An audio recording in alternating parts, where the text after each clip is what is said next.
Hello friends, Radhe Radhe. मैं ललिता टंडन, एस्ट्रोन्यूमरोलॉजिस्ट। आप सबको मेरा प्यार भरा नमस्कार। आज हम बात करेंगे मकर संक्रांति पर।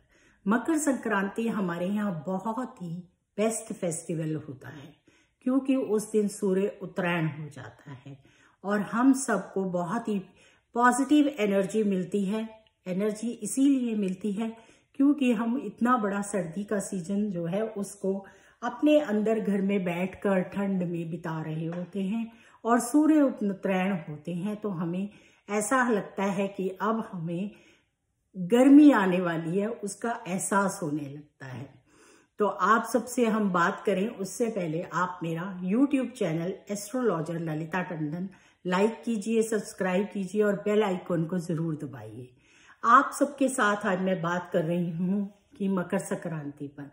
आप सबको अपने अपने घर में पता है कि मकर संक्रांति वाले दिन हम क्या क्या करते हैं और हमें क्या क्या करना चाहिए, लेकिन इस साल क्या खास है हम उस पर बात करेंगे। मकर संक्रांति पर सूर्य देव जो हैं वो मकर राशि में राशि परिवर्तन करते हैं और उनके मकर राशि में राशि परिवर्तन करने से ही सूर्य उत्तरायण हो जाता है और उससे कई जगह पर कई हमारे ऐसी स्टेट्स हैं, प्रांत हैं, जहां पर हम देखते हैं कि बहुत ही अच्छी तरह से इस फेस्टिवल को मनाया जाता है। खिचड़ी का इस फेस्टिवल में बेहद हद महत्व होता है और तिलों का बेहद महत्व होता है। जैसा कि यूपी में, पंजाब में इसको हम संक्रांति मनाते हैं, लेकिन हम गुजरात में हम इसको मनाते हैं नए साल के तौर पर, और इसी तरह से केरल वगैरह में सब जगह विभिन्न विभिन्न नाम से हम इस फेस्टिवल को मनाते हैं। ये बहुत ही अच्छा और बहुत ही धर्म से जुड़ा हुआ फेस्टिवल है। इसको हम सिर्फ एस्ट्रोलॉजी में नहीं देख सकते, ये धर्म से जुड़ा हुआ है और ये सब कार्य हमें धर्म के अधीन रह के करने चाहिए। सूर्य संक्रांति जो मकर राशि में होती है वो सबसे बड़ी और सबसे पुण्यदायक मानी जाती है। इस संक्रांति पे बहुत से लोग जो हैं स्नान करते हैं, लेकिन मैं पिछले कुछ टाइम से जिस तरह की वैश्विक बीमारी चल रही है उसके चलते आप सबको कहती हूँ कि आप सब कम भीड़ लगाएं और स्नान वगैरह अगर नहीं कर सकते तो घर में ही पानी में गंगा जल डालकर स्नान कीजिए, इससे आपको उतना ही फल मिलेगा। सूर्य की संक्रांति पर हमें सूर्य नारायण भगवान के दर्शन करने चाहिए, गायत्री का जाप करना चाहिए और उन्हें जल चढ़ाना चाहिए। अपने बड़ों को कुछ न कुछ बुलंद देने चाहिए। बुलंद का दान इस दिन बहुत उत्तम माना जाता है और स्पेशली जो हमारे घर में हमारे बड़े होते हैं हम उनको देते हैं या अपने सर्वेंट्स को देते हैं, तो इससे हमें बड़ा उत्तम लाभ मिलता है। बुलन हमेशा से शुद्ध माना जाता है। हमारे शास्त्रों में ऐसा वर्णन है कि जो ऊनी कपड़े होते हैं वो पवित्र होते हैं, शुद्ध होते हैं, तो ऊनी कपड़ों का दान करना बहुत ही उत्तम होता है। आप लोग अपनी क्षमता के अनुसार दान कीजिए, चाहे तो आप एक सॉक्स का पेयर भी दान कर सकते हैं, एक मफलर, एक टोपी, जो आप कर सकते हैं वो दान कीजिए। इसी तरह से मकर संक्रांति पर तिलों का दान करना चाहिए। तिल दान करने से हमें बहुत उत्तम लाभ मिलता है। तिल दान करने से हमारे को बहुत सारी बीमारियों से भी छुटकारा मिलता है। काले तिल भगवान शंकर पर दल चढ़ाने से हमें उत्तम लाभ मिलता है, आप सब जानते हैं और हमेशा हम इस चीज पर चर्चा भी करते हैं। मकर संक्रांति वाले दिन खिचड़ी का बहुत महत्व है। खिचड़ी का दान भी करना चाहिए और घर में खिचड़ी बनानी भी चाहिए, खुद भी खानी चाहिए और सबको खिलानी चाहिए। खिचड़ी एक बहुत ही हल्का और उत्तम व्यवहार है। मैं ऐसा मानती हूँ, ये मेरा अपना ओपिनियन है कि शायद हम अब समर की तरफ बढ़ते हैं, इसीलिए हल्का भोजन शुरू हो जाता है।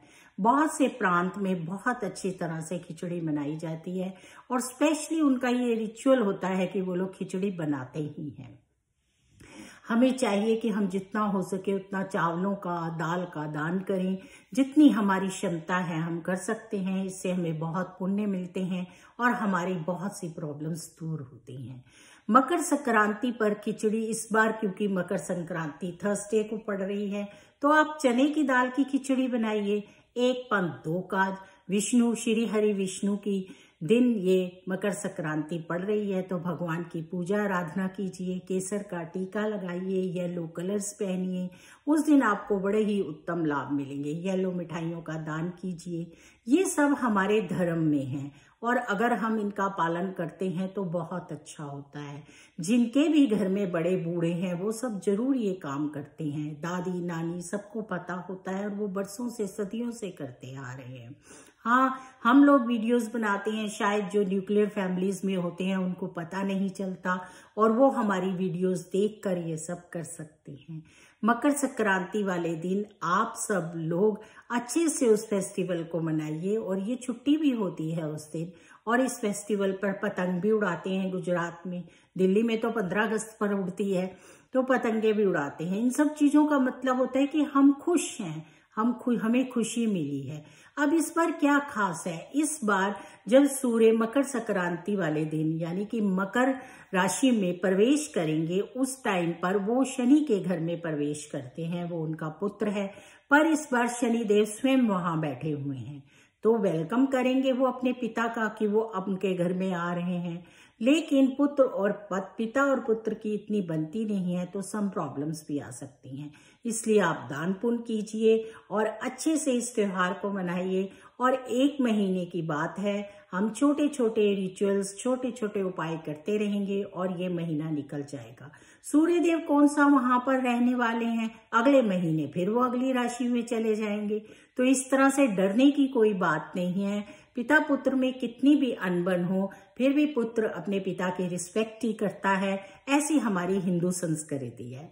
इसलिए आप सब मकर संक्रांति का त्योहार बड़े ही धूमधाम से मनाइए और जितना हो सके दान पुण्य कीजिए और अपने धर्म का पालन कीजिए।